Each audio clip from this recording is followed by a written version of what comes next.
Walt Disney Animation Studios is a pretty big deal, releasing fairly consistent hit animated movies.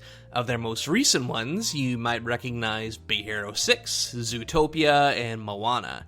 They also released Ralph Breaks the Internet, the sequel to the much-lauded Wreck-It Ralph, but I'm sure that's one of those titles they don't like to talk about when they talk about their most successful or influential animated movies. But I digress. Their most recent release was Raya and the Last Dragon, a story about a girl who makes the mistake of trusting people, which subsequently ruins the entire world. Okay, so that may be the synopsis you'd find in one of those explain a movie's plot poorly threads on Twitter, but beyond that, Raya is seeking out the titular Last Dragon to fix her mistake. Sounds like a pretty normal, feel-good animated adventure movie, right? Kelly Marie Tran, who you might recognize as Rose Tico in the horrific Star Wars sequels, plays the voice of Raya, and the Last Dragon, Sisu, is voiced by a woman named Awkwafina, of whom this seems to be her breakout role because I've never heard of her or any of her roles until I peeked at her IMDb profile. There's other voice actors here that do extraordinarily well, but beyond B-lister Benedict Wong, who plays the role of Wong, ironically, in several Marvel movies, most of them seem like C-listers with nothing that really stood out to me with a cursory glance. So, before we start getting into spoiler-heavy territory, let's talk about the usual. Should you watch this movie? If you've got Disney Plus, where it's currently very much free, it's absolutely worth a watch, especially if you've got kids, or you need to distract younger siblings, cousins, or anyone who falls into the camp of kids who got obsessed with Moana or Frozen. This movie may not hit the same exact buttons as those movies, but it will definitely get their attention for the movie's runtime.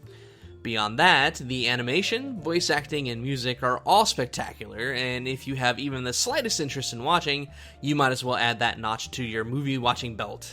Now, on to the spoilers. Oh my god! Okay, it's happening! You may have noticed that I praised the animation, voice acting, and music, but not the plot. That's because the plot is a little bit of Mulan mixed pretty heavily with the stereotypical search for the MacGuffin plot.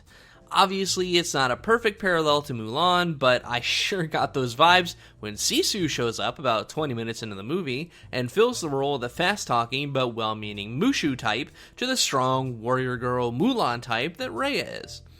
I mean, Sisu is even the same type of dragon that Mushu is, which should help to convince you further. The movie also dips its fingers into several pies in terms of its characters, and you'll undoubtedly recognize several because they are very thinly veiled. Beyond that, the story is a pretty paint-by-numbers story with nothing that really subverts your expectations, and if you're an experienced cinephile, you can probably predict the plot by the time Sisu shows up. I feel like if this wasn't meant to be the highly marketable Disney kids movies that this was obviously created to be, the plot could have been far more interesting, and probably would have been better if it had been a touch darker than it actually is, and there was a twist that wasn't completely family-friendly.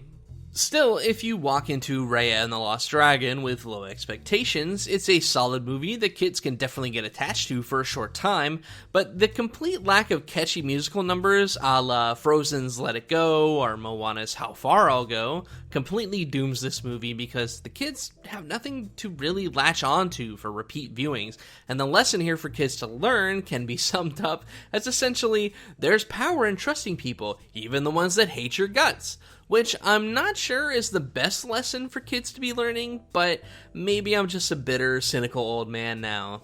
So, yeah, everything about the movie is pretty above average except for the plot, which shouldn't keep you from watching it.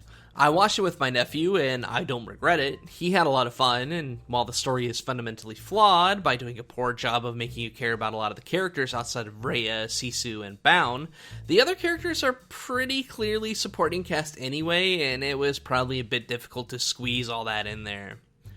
Anyway, if you've got Disney Plus, go check it out. It's not Disney's next humongous game-changing hit, but the reviews from critics and audience alike seem pretty favorable, so you don't have a lot to lose. Thanks for hanging out with me today. If you want more chunky beef, check out our social media, links in the description below. See you soon.